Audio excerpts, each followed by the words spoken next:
And we are now live. We're tuning in with a very special guest. Ari, what's up, man? What's going on?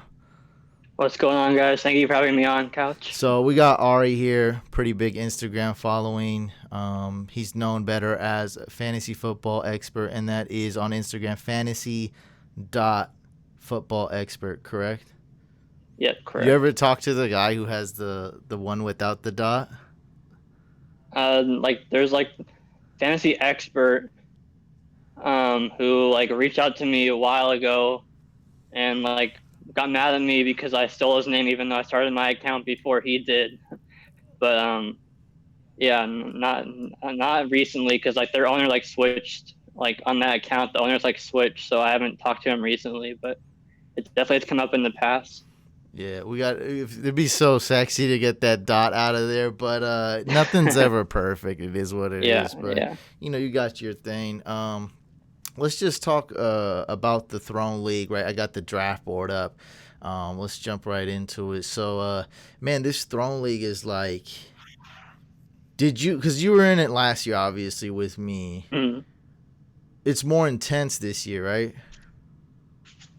Yeah, I would say, obviously we know we're a little bit more, quote unquote experienced now because last year is all new and the whole idea was new. So we were all kind of learning, how to run our own teams and because obviously we all run it differently. So I think, obviously 11 of us, except for Wolf, who's first year drafting, but the 11 of us kind of know, how to do it at this point. So I'd say, there's definitely been a little bit more drama with some of the picks, but I'd say in terms of how the draft has gone, with everybody putting in their picks in time and not taking too much time has gone a little bit better than last year.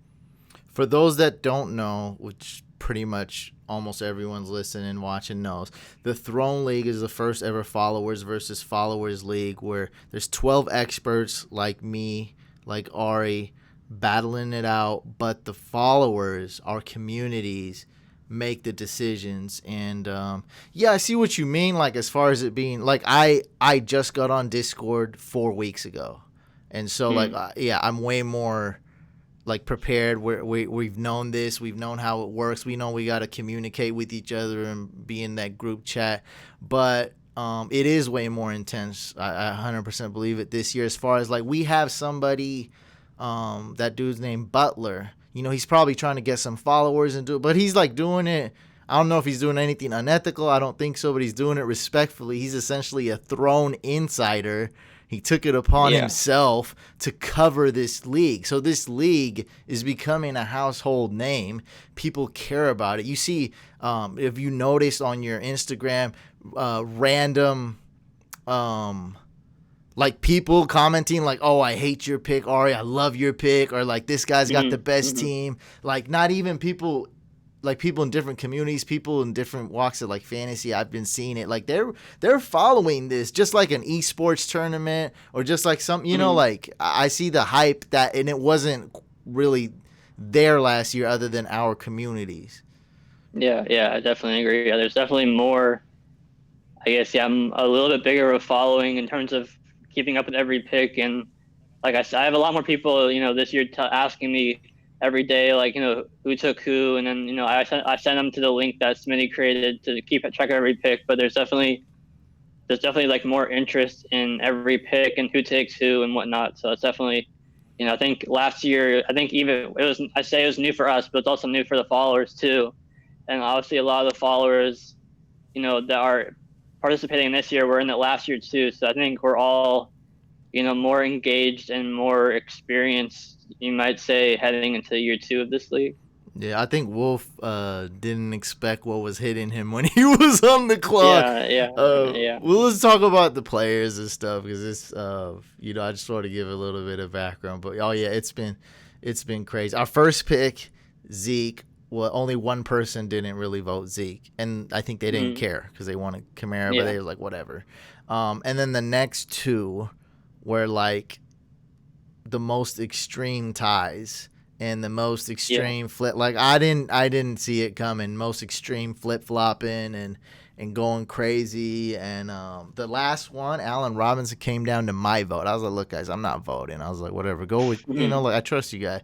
And then it's tied, and I'm like, all right, like, make some arguments to sway me. And I voted Allen Robinson, and we picked him. That's how we got the last one. It was between Allen Robinson and Chris Carson, and so we took him. So, got team 1 here. You're team 2. So right now, guys, we're in round 4, and it's going pretty smooth today. So experts team, they went with Saquon Barkley. That was unanimous, pretty much, right? Yeah, there's a few in our Discord for like Thomas and Elliott, but I don't know. I mean, it was like 63 to like 3. So I mean, it was it's basically unanimous. Yeah. And then round 2, you got at 2.11. You guys went Aaron Jones. How was the voting there? Was it close? No, yeah, it was definitely close. So we were, I believe, I'm pulling it up now. No, actually, I guess it was Aaron Jones. We were discussing like 5 different players, but I mean, we felt that Aaron Jones had that RB15 value, even though a lot of us weren't as high on him, heading into this year.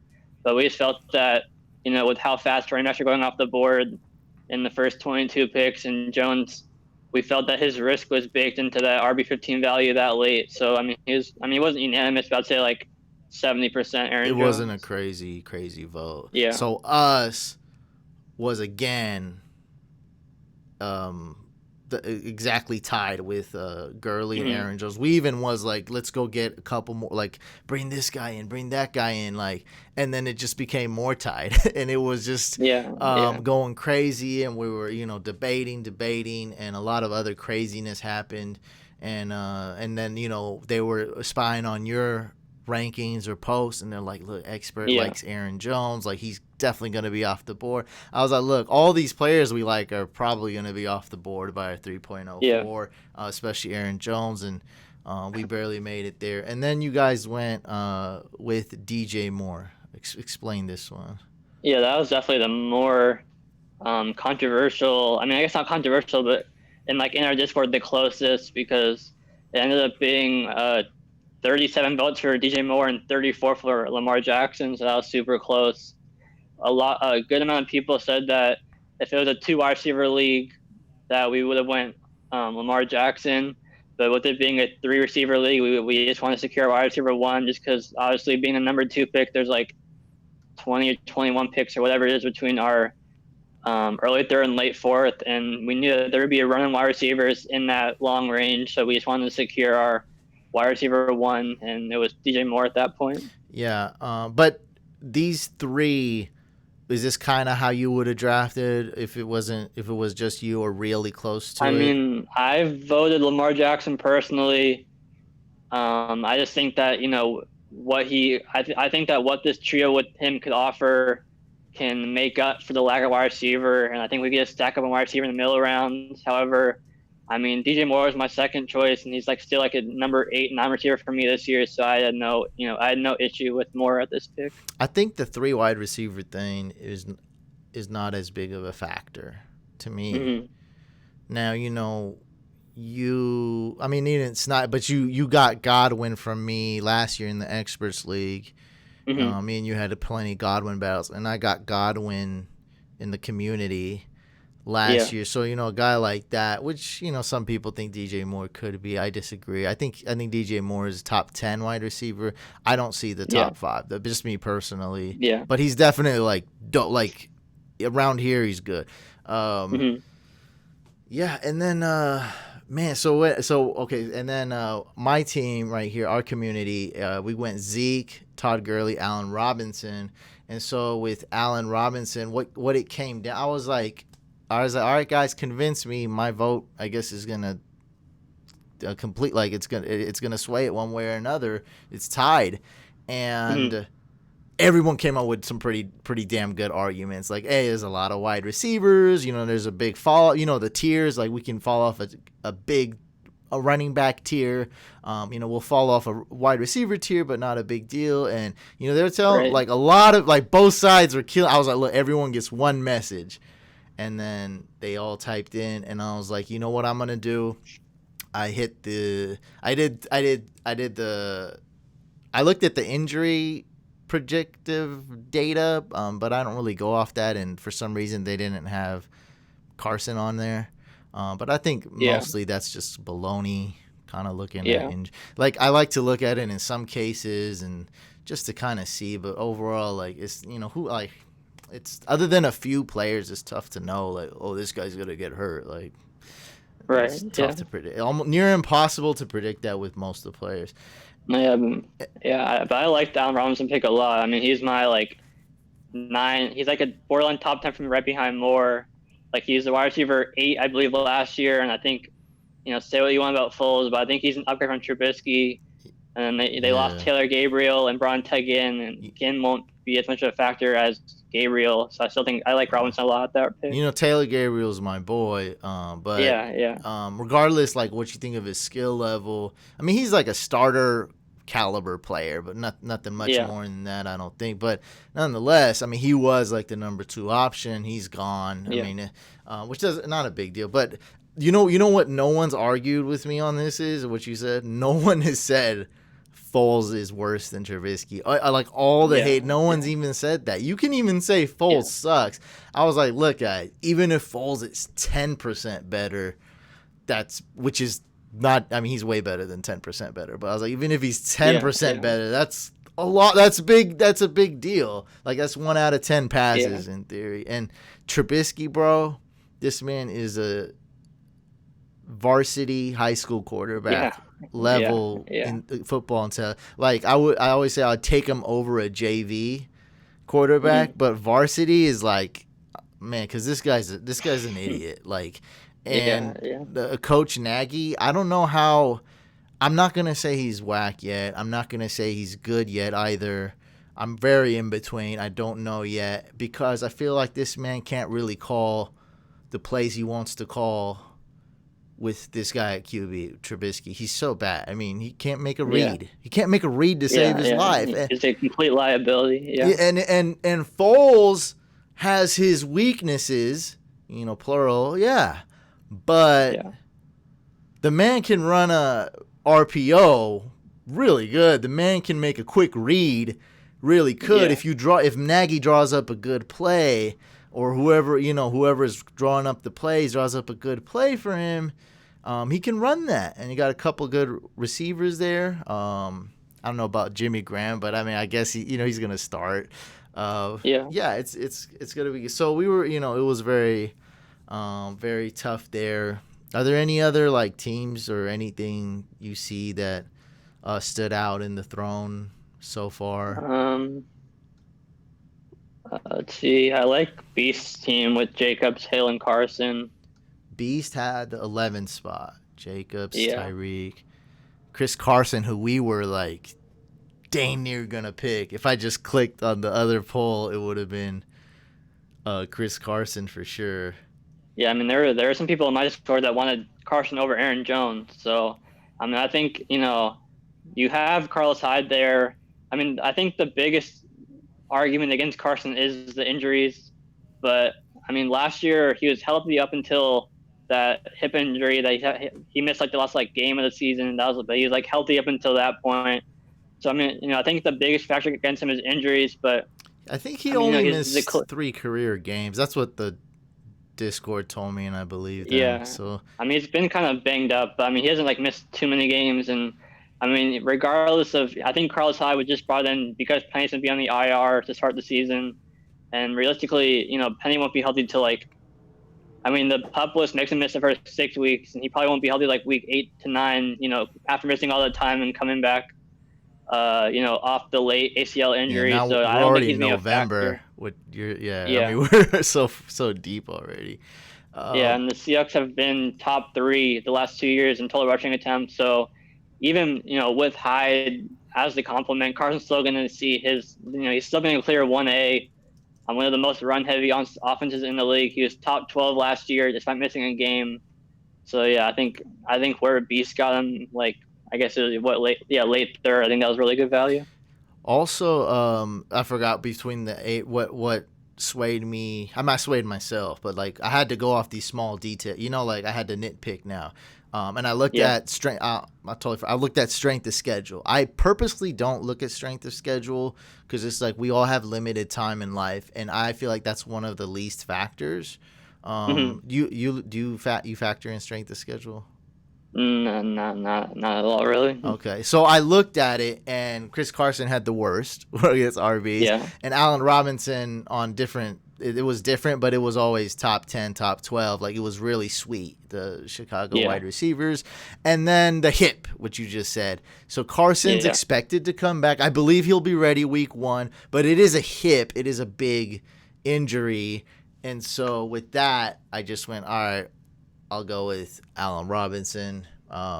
Yeah, he's definitely safer. And just like your community, we've also predicted a wide receiver run. We're going to see about 4 more wide receivers go right here Yeah. in the mid 4th round. So somebody, Yeah. I already messaged you this. I want to talk about this, but since this guy brought it up, let's jump right into talking about. Daniel says, thoughts on Gurley, please. And this is one of the biggest topics. So we drafted Gurley round 2. At the very not very end, but late round 2, and then so just reading just my Instagram comments, 2/3 of the people loved it, and Hmm. about 1/3 really hated it. No, there's no lukewarm, and about like one guy in Discord said it was like he's okay. So it's very polarizing pick. What are your thoughts on the Gurley pick?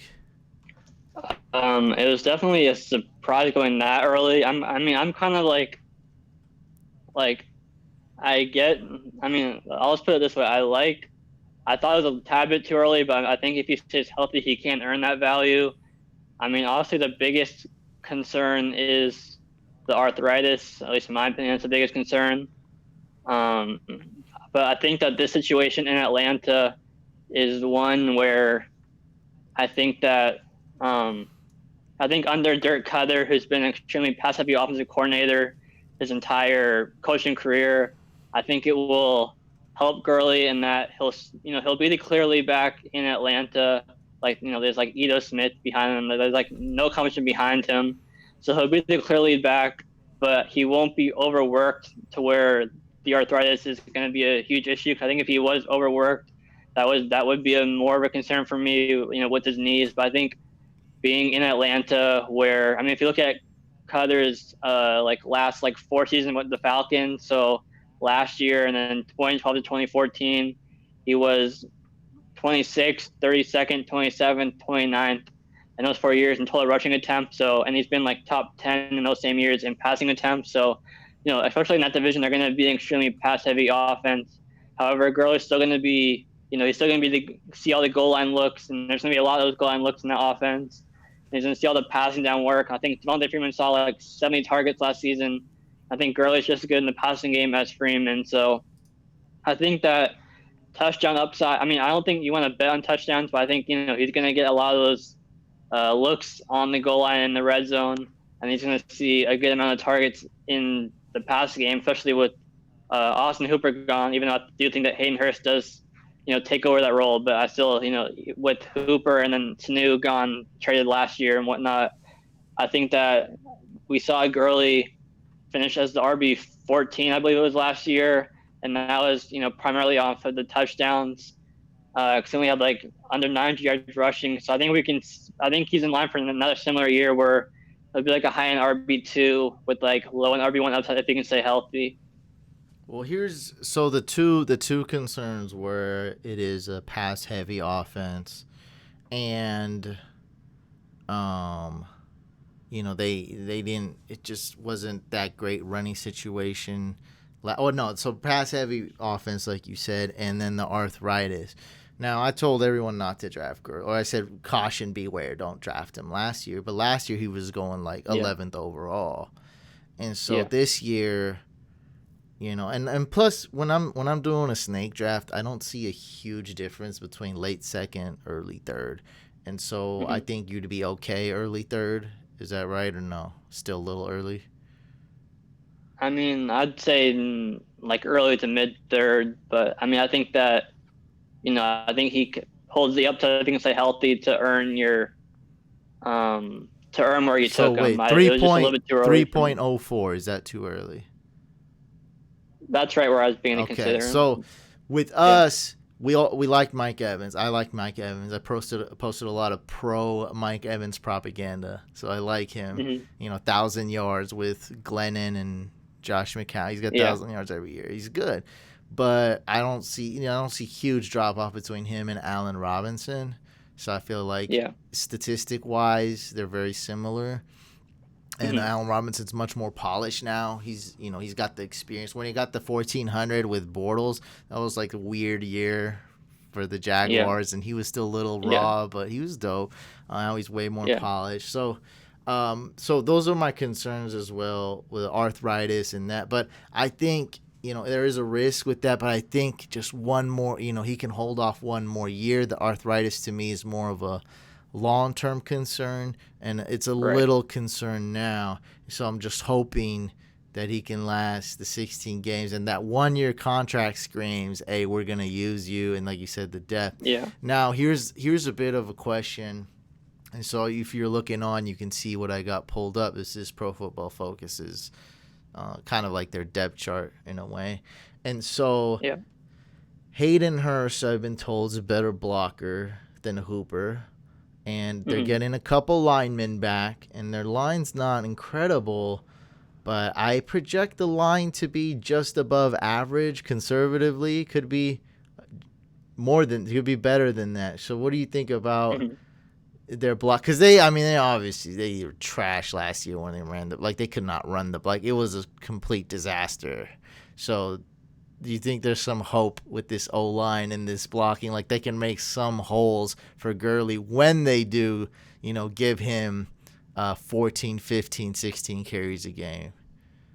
Yeah, I think they'll be better this year. They drafted 2 in the first round, I believe, last year. One was Cale McGarry, who comes out of college. I'm a fan of the University of Washington. He's a monster, like Mahler in the run blocking game. And I don't remember his name off the top of my head, but I think they drafted one other O lineman in the first or second round. This year, yeah, they drafted a center, or was that? I don't know, but it was 1 year. I think they drafted a center either this year. And then I'm pretty sure they drafted 2 last year, including McGarry, and both of them were banged. I think like most of their starting offensive linemen were banged up. So I think just by default, with those guys being healthy, they'll definitely be better. And Hurst is definitely a better blocker than Hooper by a pretty large margin, in my opinion. So I think that will also help, Gurley as well. So, yeah, I think that their run blocking will definitely be better this year compared to last year. Matt Hennessy in the middle of round 3. They got center from Temple. And what was I gonna?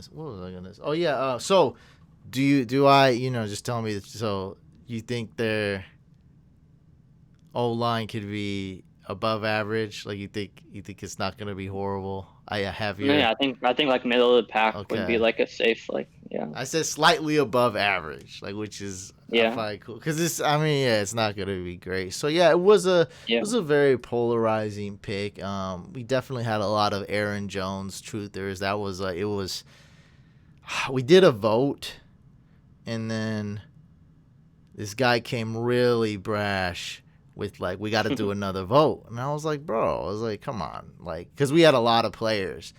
And it was between Mike Evans and Gurley. And I'm like, Gurley won. But I was like, look, if Gurley's the winner, we pretty much have the same people still in there.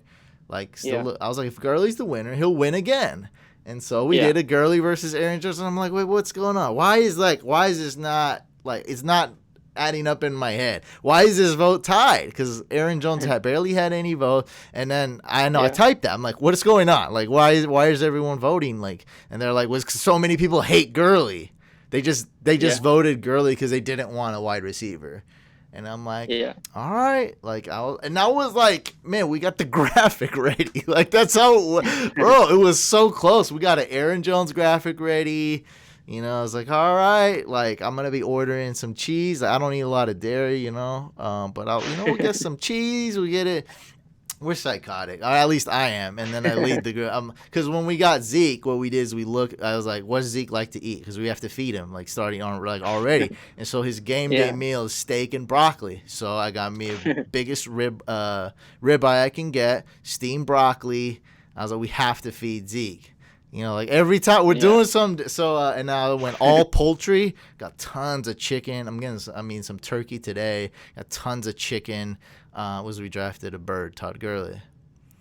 I can't do the deep dish today, but maybe tomorrow. That's Allen Robinson, Chicago. So would you take Gurley over Jones if it was your pick? Yeah. Oh yeah. I'm Gurley. Aaron Jones is a must avoid. To I'm gonna say to me he's like a guy I'm avoiding, but like I still didn't hate it because he's got a decent floor. He's on the Packers. I'm not gonna say he's a super high powered offense, but it works. Like what they're doing works. Like they can move the ball and they can move the ball with the RB positions in the pass and run. So I like Jones, but when a team communicates this to me. It was because I tell people this little story that I like, but it was one of your random to me it was random, one of your posts was like, what do you guys think's gonna happen on draft day? And then I call it. I told you they're drafting a quarterback. I remember that. So it was bold. I know that, I know it wasn't high chance of it happening, but I did see them going QB. By the way, guys, so Expert made a post about the NFL. Do you remember what the post was or? It was just like it was a bold prediction for the NFL draft. Okay, exactly. Okay. And then I said the Packers will draft a quarterback at whatever 28 or 32, so I thought that might happen. They did. Now, in round 2, when they drafted a running back, that's when I pooped my pants. This shocked me. So round 1, everyone else was shocked and I was like, yeah. Okay. All right. I saw this. And by the way, I won a bunch of money and like these everyone invited me to these mock draft contests, because like sports was so dead. Like everyone was so bored. They're like, I'm doing a mock draft contest. I'm like, all right, I just want to be nice and I already have a mock, so I just sent them my mock. Yeah. And I won a bunch of those because I did all these crazy picks. And then the round 2. So when they did that, that was like. Not like to me, it was just like I don't think the Packers are Super Bowl ready. Mm-hmm. And I think they realize that. And we always say that. And if you're not Super Bowl ready, you got to go for the future. And that's what they did. I don't agree with, whatever. They traded up. Whatever. That happened. But in round 2, and, that's Rodgers should not take that well. But he did okay. Round 2, when you draft a running back that early, that's a big FU to everybody. Yeah. And so when they did that, this is just how I think. So everyone is talking about how many carries Dylan's going to get his first year, how many snaps he's going to get his first year. I don't know. I know he's going to get some work, probably not a ton, okay? Or maybe he'll be, closer to 50% of the work later on in the season. The truth is we don't know, right? Yeah. Definitely Aaron Jones the starter, but other than that, we don't know. But them doing that to me was just such a big I'm gonna avoid Aaron Jones because he was already on a touchdown regression to me and he's inconsistent. Yeah. And so that was really it for me. I told everyone though at 3.04 if he's there. Yeah. Oh hell yeah, I'm on board too. I'm voting Aaron Jones as well. Like that's when I can hop back on the Aaron Jones train. His floor is he's just too talented and on a good team. But that's how I feel about it. I don't even remember the question anymore. But my content's all year round on my account. So even in January, I'm talking about potential guys I like and don't like, and I put a post out back in January talking about how he's going to be a complete bust in this season. I was completely avoiding him. So, if you asked me back in January, I didn't think I would be taking him here. But that was back when he's, people were talking about him a potential, top 12 pick at that point. Obviously, it's super early, but, that that post was based off of that. But, every player has a price if they fall far enough. And I felt that, RB15 here, for Jones here at 2.11 was far enough where his risk is, baked into the following that far. I do think that Dylan will have a role, and it'll be a three-way committee. But Jones is going to still be the primary back in the passing game. And, since they didn't bring in a receiver other than Devin Funchess, who's kind of irrelevant in my mind. Yeah. He's a bad tight end. Yeah, so Jones is still going to have that role in passing game to give him a safe floor as my RB2, or as our RB2, I should say. And we all liked Evans, DJ Moore, and Allen Robinson, and we knew one of them would fall to us, and Aaron Jones probably wouldn't fall to us after Prophet made his 2 picks. And so that's why we took Jones there, and then we knew that. And then it turns out Prophet was going to take Jones potentially, so it worked out in that way. But we knew that there was 2 or 3 receivers that we liked, and Jones was by far the best available running back according to most of us at that point. So yeah, that's why we took Jones there. Yeah, man, you guys have a good squad, but it's still early. People are talking about grades and stuff, and it's dude, there's plenty of time for any one of us to screw it up or to get some steals and really shine. So much time left. This is just the point where you don't want to kill yourself. Yeah. His first round's don't kill it. Don't kill, especially the first round. Don't kill yourself. Be cool. We talked a little bit about Josh Jacobs on just ranting in a Zoom call and just me and you commenting or whatever. But it's a topic I really wanted to talk about. And what's it? Royal says angry Packers fans coming. Yeah, but I don't think they're really angry at me. I think they're gonna agree with me because I talked to a lot of Packers fans and they hate it. So I mean, I don't think they're gonna come at me at least. Was I just kept it real. Yeah. Okay, so the Raiders. Okay, so here's the thing. I pulled up the Raiders O-line. So that's really my biggest question. So I guess I'll ask you that. Their O-line was really good last year, but will it be good in 2020? I mean, it's not a huge concern for me. I think it's still going to be, above average, which I think is good enough for a runner like Jacobs. He was the RB 21, I believe, just missing 3 games last year, and that was with no work in the passing game at all. Wait, and I think he was RB 21. What? Last year, Jacobs. RB 21. I think wasn't he on total points, something like that? Oh, because he missed those games. Yeah. I think I was gonna say points per game. I think he was almost top 15.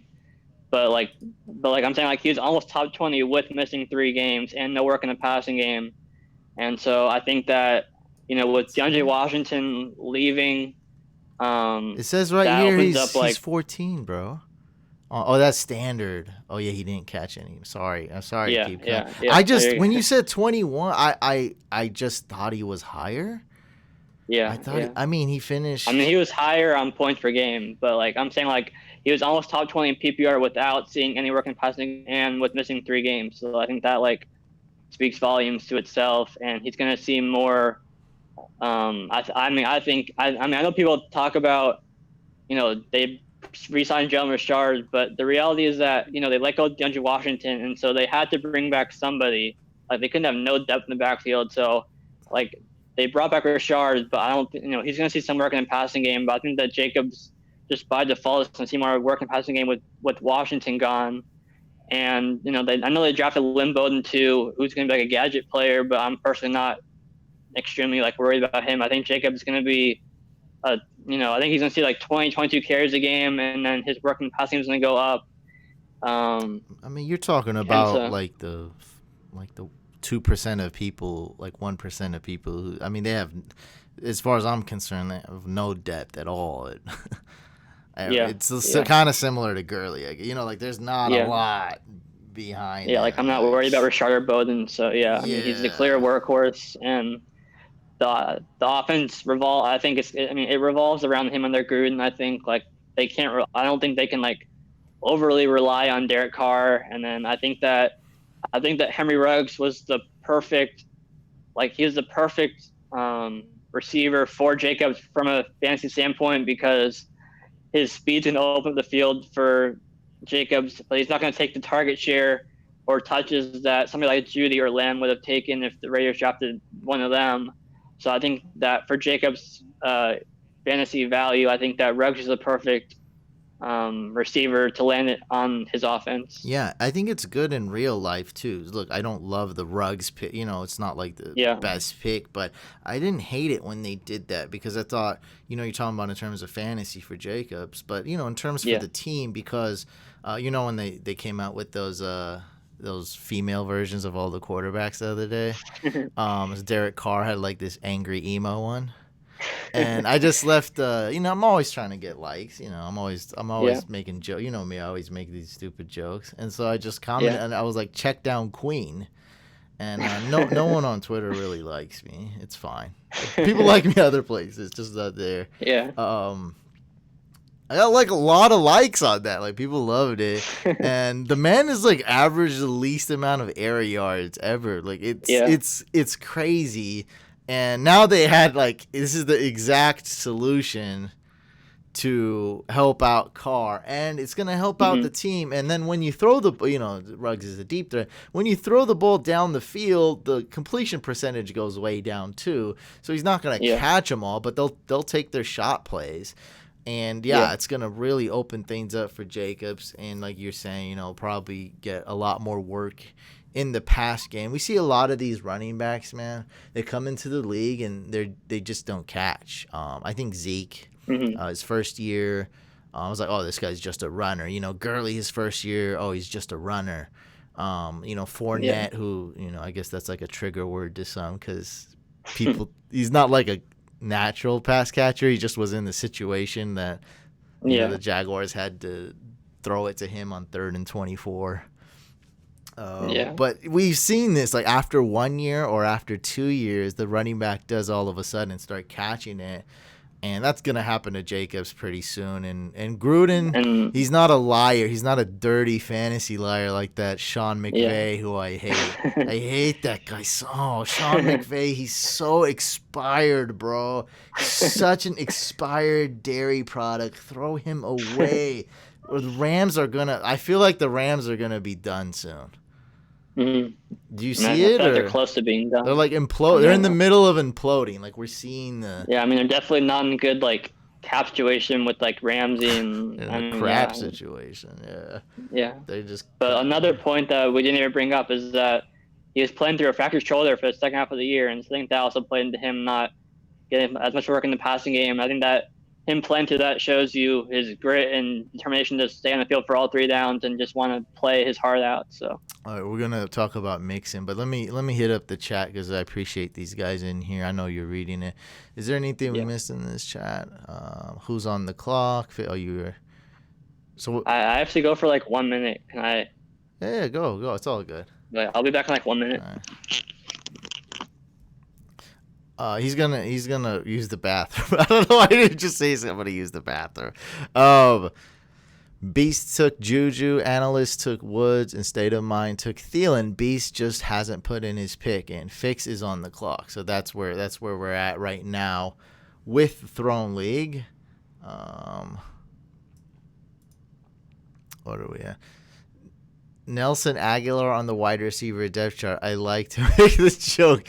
Yeah, this is obviously not fully updated, but if you search Our Lads, that's how I find the best depth chart is to search Our Lads and then the team. I think the Eagles are good. I gotta talk about the Eagles with him. Is there any other topics you guys want me to bring up? Fournette got 100 targets. Oh my god, Fournette really got 100 targets. Jeez, no way. And I think 65 catches. I don't know. I'm just going off my head. Oh my god. Look at this. Wait, Nelson Aguilar is not. Is he a free agent? Is he? Because someone said they. I don't know where they saw this guy. Oh, he's on the Raiders. Oh my God, I didn't even know. Oh yeah, that's right. Totally forgot that. Yeah, Eagles are a weird. Eagles are a weird team. Why don't you guys play 2 flex versus 3 wide receivers? Because Smitty set it up that way. I think we got to be thankful that Smitty didn't do anything really weird. I'm very grateful for this. You know, he could try to clone us 8 times. You never know. It'd be like, all right, bro, like come over. You know, we'll have some deep dish pizza. Step into this thing. You know, he's like, what is this machine? It's gonna, you know, you see the number 8 next to it. He boosts it up to 8. You walk through. I'm like, oh shoot, there's 8 experts. Oh my God, he clones you 8 times. Because he's like. That's the thing with Smitty, man. He loves these. He has these crazy ideas going through his head every day, and then this one's just like such a big gold mine. So I think, I mean, you know, he's got the passing yards rule that's a little different. I think it's fine how it's set up. Like, wait, is it 20 yards or what is? Yeah, so instead of 25 pass yards per fantasy point, you know, you get 1 point per 25 pass yards, which is how everyone else sets it up. He set it up to 1 point for every 20 yards. Yeah. It's not a really big deal, I don't think. Yeah. I mean, it's a big deal when you throw more, you know, to the quarterbacks, throw more yards, but I mean, it's not like something I would protest. Yeah. Well, all the other settings were cool. Nick says Team Smitty. 76 receptions for Fournette. So we don't. I think 3 wide receivers is fine. How they have it set up. Yeah. So what are we talking about? Oh yeah, we're talking about the Raiders. So man, yeah, I like Jacobs. Are you one of the Mixon haters, or how do you feel about Mixon? No, I'm definitely not a hater. I would say I tread caution with them only because I think like guys like Jacobs and Kenyon Drake, like guys like that, I think are a little bit safer. But I think that Kenyon Drake, that I'm definitely higher on Drake than most. I'm very high on Drake as well, though. I love just the way that system is, which look, I know it's not like Chip Kelly, but as far as like the running back, to me, it is similar. Now, you know, Cliff probably throws a lot more, but it's just like it spreads out. It just spreads out the whole team, and they're running so many plays at a high pace that you're going to get a few like really easy carries. You know, whether the team's tired or you're just running, you know, 20 more plays than the other team or than any, you know, than the average offense. I mean, and it's just like, you know, the running back just has so much room to do stuff. And Drake, you know, ended up being a good fit on that team. And I am worried a little bit about injury with Drake. It's not anything that it probably won't affect me drafting him. Like, I wouldn't draft him one spot later because of it. But I talked to a lot of Dolphin fans and people that followed him in college, and, you know, they were always, you know, worried about his injuries. And that's why the Dolphins didn't give him that heavy workload that some fantasy owners wanted. So there is a little bit of risk there. And then you have that added risk with Mixon, though, as well, with the holdout. The thing I hate about Mixon is that I don't like that people draft him so early. Like, it's just like, you know, I'm, you know, I know Mixon personally. I've worked with him, and I wish I could get him in round 2. I wish he were to go where Eckler is going, like, you know, realistically, and I could get him there. But it's like, you know, I really got to take him, you know, at pick 10, 11. And I would sometimes, but I can't do it in every league if I had that pick. It's just, it's too much risk. But I'm a Burrow believer, and I think as far as talent goes, man, he is so talented, and he can do it all. Yeah, I agree. Natural pass catch. So when Josh Jacobs, when he was coming out of college, because I was a Josh Jacobs hater coming out of college, and I guess I scouted him wrong, you can say. So, like, how'd you feel about him when he was coming out of college? I mean, I'd say I'd say I was neutral on him, if like that makes sense. Because like I mean, I did not think that he would be as dominant as he was in his rookie season. Like rushing for like almost 1,200 yards, I think it was in like 13 games. Like I didn't think he would do that, but I thought he'd be more like a late bloomer, where he'd like second, third year he'd start to produce better in his rookie season. So I didn't love him, as a rookie, but I didn't hate him either. So I was neutral on him as like a prospect. Look, I believe you, but like, are you a hater of any player? Who do you hate? Like, you mean fantasy wise or prospect? No, more so fantasy. Any player fantasy wise. Yeah, you can talk dynasty, anything. I got a couple of people that I'm a hater, and I admit it.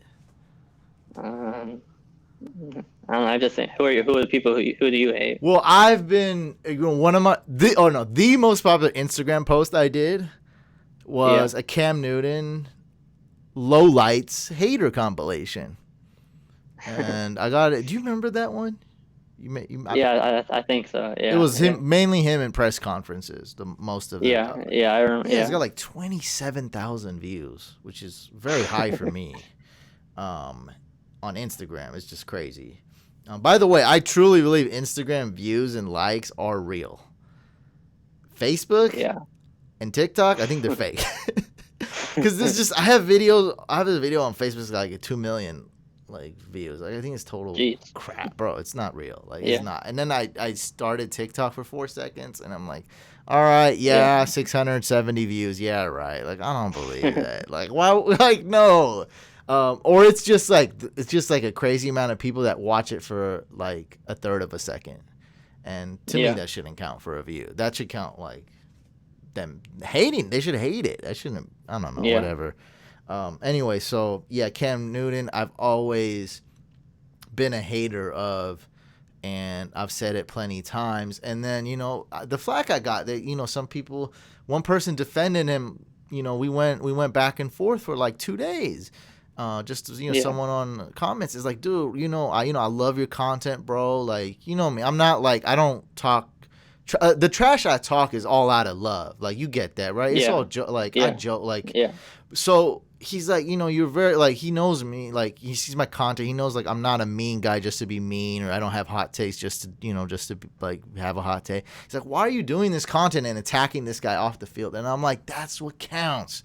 You know how hard it is to be a quarterback in this league? It's like one of the toughest positions in all of sports. You have to lead these grown men to battle every week. It's tough. If this man can't handle a press conference, holy crap, like it's tough. And I see him on the field like he does. I'm not saying like he's whack, but to me it's a huge flag.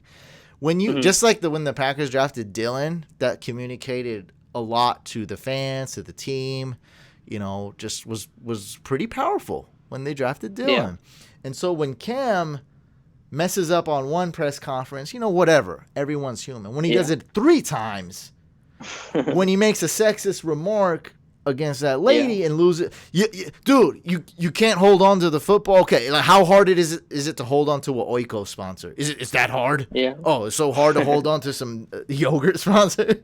Like, it's not that hard. You can't even complete that test. You can't complete a press conference. And then you remember he didn't wear a tie, and he got benched. Was that was that before a game? Or? It was a long time ago. You know how he dresses, right? And so I was gonna point to how he's dressing, but like I don't want to be too nitpicky because that like I can't. That's me drawing. That's me going way on a limb and drawing too many assumptions. But dressing does call for attention, and so he wore a fit. He takes a lot of care and time and effort into dressing. And that's where he puts his effort into. I mean, it's just a fact. Like that's a fair assumption. Because those outfits don't come out, and maybe someone dresses them, but still, he's hiring the person to dress. Like it's still like he makes it a point, and obvious, and it's a tie. It's a tie team dress code that Rivera instilled, and so. One of his team is like, dude, don't let coach see you because you're going to, like there's a dress code when you're traveling on the bus or the plane. And he said, I can't wear a tie with this fit. He's wearing a V-neck, I assume, or something, Yeah. and he didn't wear the tie. He got benched for was first half or first quarter, and then dude came in. He was an okay backup. I forget his name. Like this was 5 years ago. The backup for the Yeah. Panthers. He's played a couple games, and first pick of first throw of the game, it hit the fullback like Tolbert off the hands because he threw just a little too much spice, and it was a pick six. And I don't want that guy on my fantasy team. I don't. And then, those are just the nitpicking things. And then is the injury risk because he's a fullback. That's the big one. And, his accuracy's not great, but, like, I never. So I was like, dude, don't draft a guy with all these red flags you can't trust. And teams are going to be like, teams don't like when he does the Superman. They're going to want to kill him. They're going to want to injure him on purpose. They're going to hit him dirty. And it was funny because, like, right after I told someone that, like, the Falcons hit him dirty, and he almost, like, it looks so scary. And just as a side note, like, when I say stuff like that, when I saw Cam Newton struggling to get up, I was not rooting for me to be right. Like, I was not. This is a guy's life. Like, I'm not. Yeah. I did the same with James. You hated James Conner last year. You're a James Conner hater. Yeah. Correct? I mean, like, at that value, I did not like him. Dude, you're a hater, of course. I was all in on Dalvin Cook at that point. Yeah, See, there, you're a hater. Because I knew, like, when you said that, like, you're respectful. Like, you're not, going to say anything crazy. Like, guys, you're my community. Like, you're like, hey, I wanted Connor. I told you why.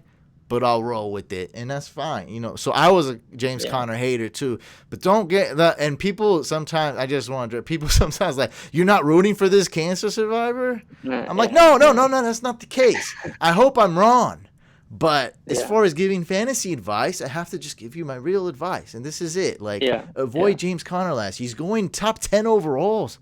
Like after you guys got him round 2.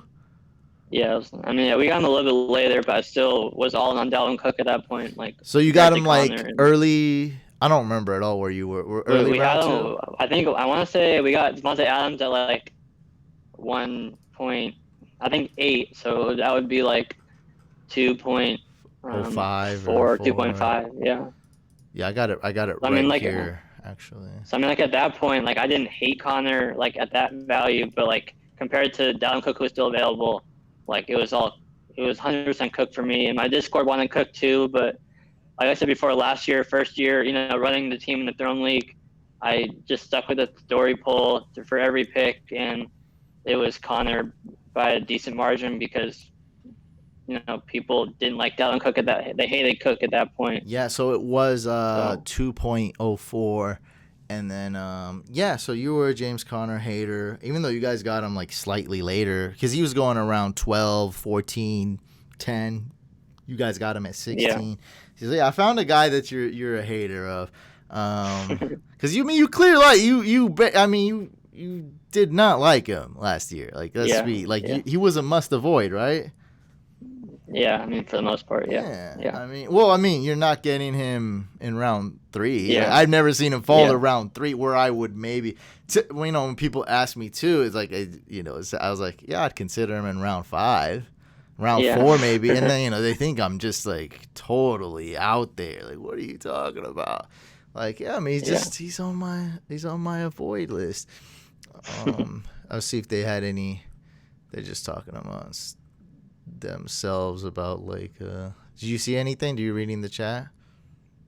I don't know why my screen disappeared on your video, but I'm looking at the Google bring it back. And I didn't know if that was on my end. No, it just sometimes goes out. This is I'm trying to do a medium level production with like low level stuff. It sometimes just goes. I just want to make sure it wasn't me. No, it's good. So before we end this, so you think we're gonna pick tonight? Fix has been on the clock for like 3 hours, so I don't know what's up with Fix. I'm looking at his account, and he's still like, he posted his poll like 2 or 3 hours ago, and I'm not looking at the group chat right now to see if he's like online or something, but I don't know what's up with him right now. Okay, well, it's all good. But Nation and then obviously Smitty's super fast, and let's see, so there's Nation after him, and then Rapper, and then or no, I mean, and then Show, and then Rap. So you're just through three more picks until you're up, or Yeah, and then four? well, Fix is up, and then after Fix, well, let's just count him. So 1, 2, 3, 4.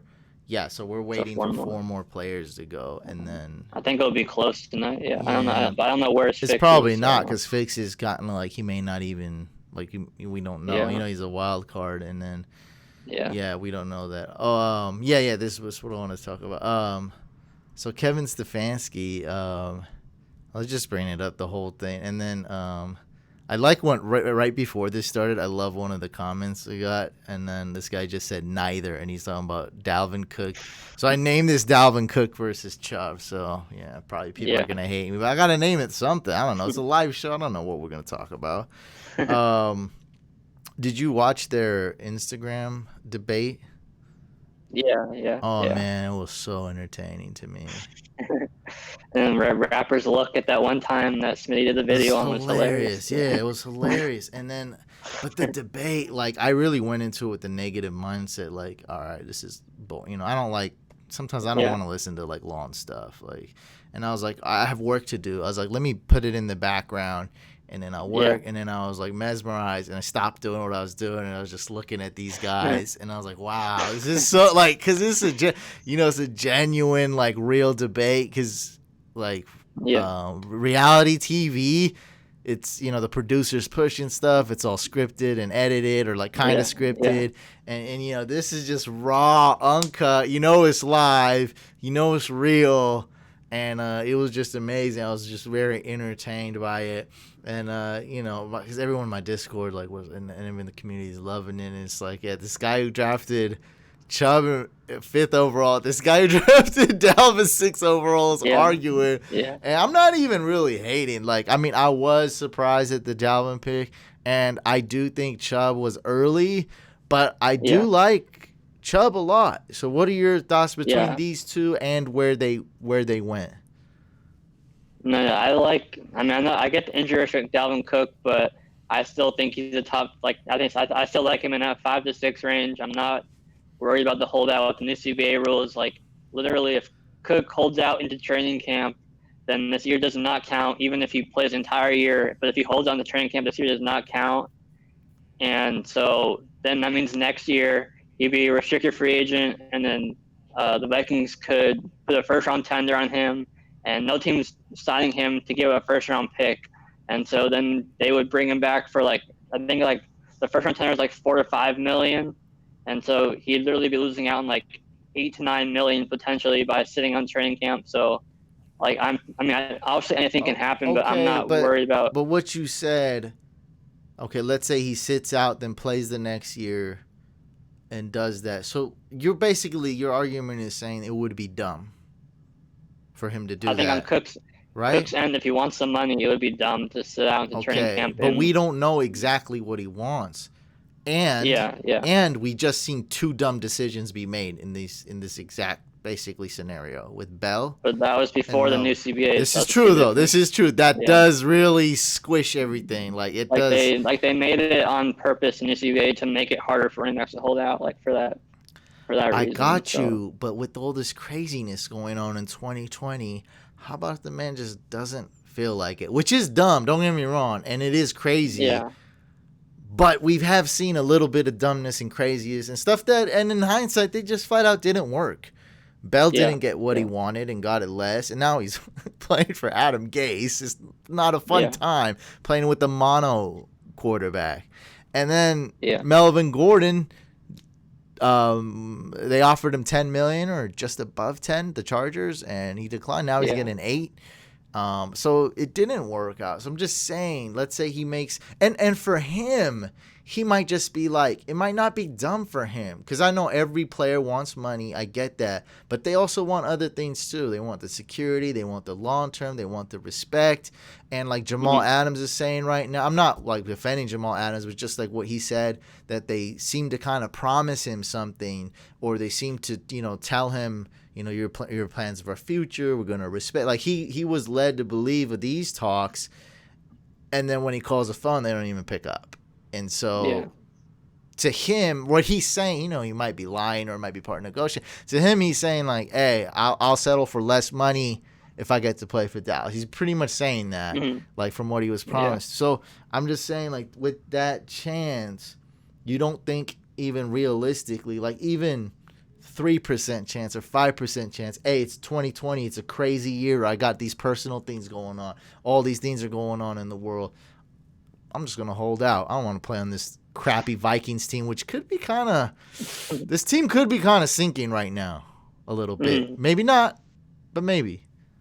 Yeah, it's definitely, a fair argument. And I mean, like I said, anything can happen. So it's definitely possibly hold out. I think that logically, if he wants to maximize the amount of money he can get, I don't see it happening. I know you've brought up like Mike Boone, but like I'm confident enough in Madison as a handcuff. Like I'm confident in Madison in that system to put up RB1 numbers if Cook was to hold out, to where that's why I'm confident to take Cook. I mean, last year we all know Mike Boone completely completely disappointed us in championship week 16 when he had all the hype on him, and then week 17 he went off against, I think it was the Bears, I think it was.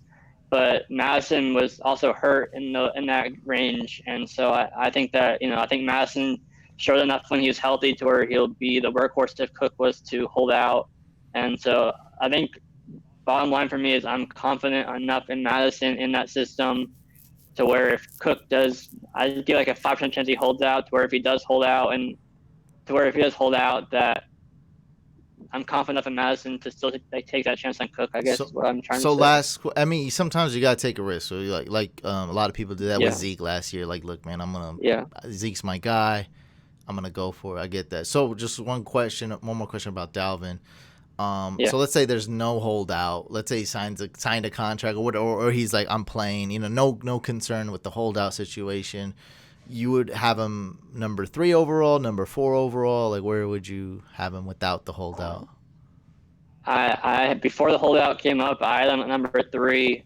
I know that Zeke is obviously safer by a pretty significant margin, but I think it comes down to me having enough confidence in Madison behind him to still take Cooks from an upside standpoint as number 3. I think that obviously Elliott will still get his looks, but I do think that his workload will take a small step back coming off back-to-back. I think he's like 350-plus touches the last 2 years. And, they brought in Mike McCarthy, who's a pass-heavy coach, and they brought in CeeDee Lamb. So I think we're going to see Zeke's still going to get his touches, obviously.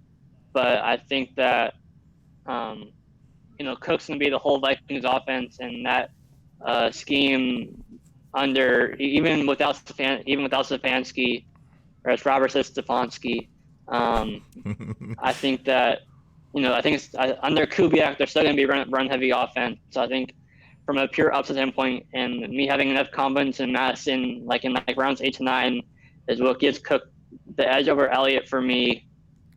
I guess that's what I'm trying to say. It's all good. I went with the safer route, so I had Dalvin at 4, Zeke at 3. It was pretty close, but I think the injuries and Stefanski leaving, I had to definitely say Zeke. So where would you rank Cook without the holdout after Elliott?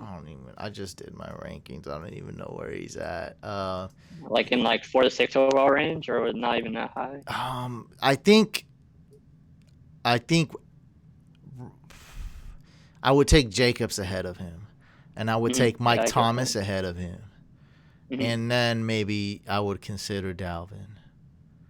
And then also Kamara too. Oh yeah. Oh no, that was already. I thought that was already a no-brainer. Kamara, Zeke, Saquon, C-Mac. Yeah. So that would put him around 7. I'm not even know if I'm doing my math right. I have him ranked super low right now, I think, but I would consider him after those 6. Those top 6, so after Mike Thomas and Jacobs, then I would consider him, and I'd probably even draft Derrick Henry over him because this defense. I don't know. I got Royal here. He's a big Vikings fan, and he explains himself well. But when I asked him a question, I felt like I didn't I wasn't satisfied with the answer when I was like, why did they run so good? Like, I was shocked that this Vikings team that, just ran the balls. And he's like, C.J. Ham, he's a great run blocker. Well, I was like, how long has C.J. Mm-hmm. Ham been there? And he's like, since 2017. And I was like, well, the only, variable to me is this sexy man here. The sexiest man for fantasy running backs, Kevin Stefanski, as a rapper likes to call him. I mean, it's at least something. You know how was that you? Yeah, you. Oh yeah, Dirk Cutter. Yeah, that was you. You always talk about Dirk Cutter, the Dirk Cutter effect. Yeah. So it's like, and we didn't have, Dirk Cutter. You had a lot more sample size to work with. Mm-hmm. Maybe like you used about 3 years or 5 years. With Stefanski, man, I love. It was like Dirk's team. It was like back to 2007, like when he's with Jacksonville. Like, yeah. Who? Oh, Cutter. Cutter. Yeah. Okay, Cutter. Yeah.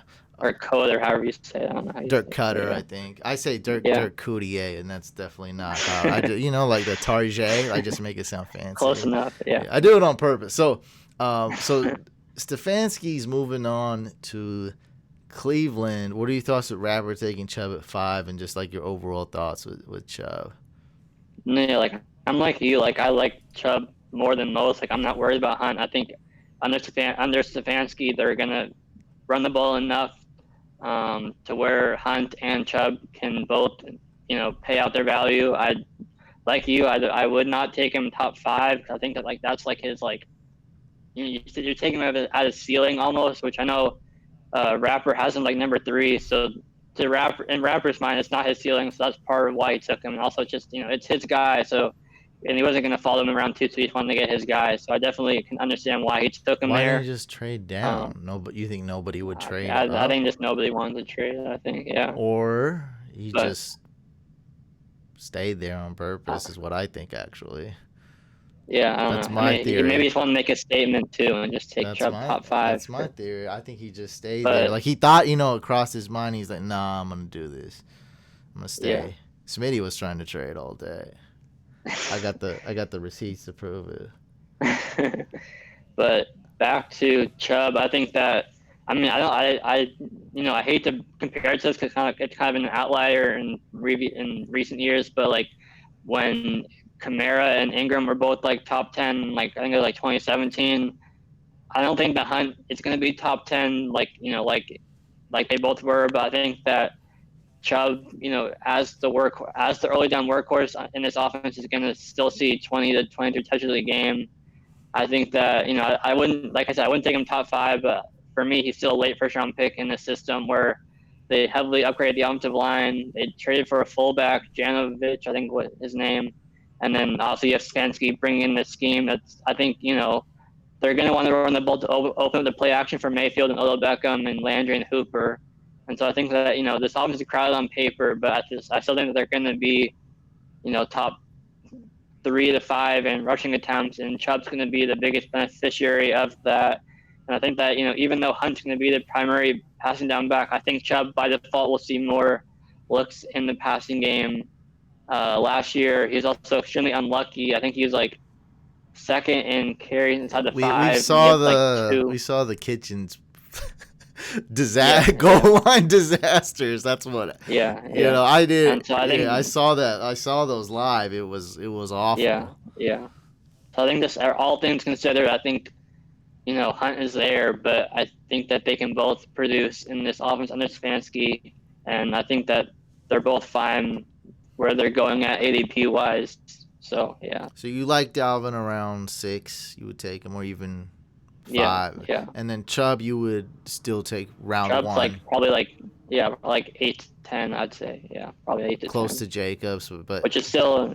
You'd go Jacobs. Yeah, I'd say over. right behind Henry and Jacobs, probably. Or Henry, Jacobs, Drake, and Chubb are all right there for me. Got you. Well, all right, man. Yeah. It's been awesome having you on. Hopefully this was. Thanks for having me on. This was cool, and man, this Throne League is just freaking amazing. I'm so hyped. It's like the most intense league ever. With the Yeah, communities yeah. going crazy and Just everything. getting started. Yeah, so guys, if you want to follow along the Throne League, you can check it out, Fantasy Football Throne on Instagram. Also follow Ari on Instagram, fantasy.footballexpert. Links, all that is written down below, and I also linked to his YouTube channel. He's been posting there a lot recently, so you guys can check him out there. Make sure you guys subscribe to this YouTube channel. Subscribe to the podcast. Also, make sure you subscribe to our main channel, Fantasy Couch. Ari, man, it's been real. Thanks for hopping on. Yep. Thank you for having me on again. I appreciate it. All right, guys.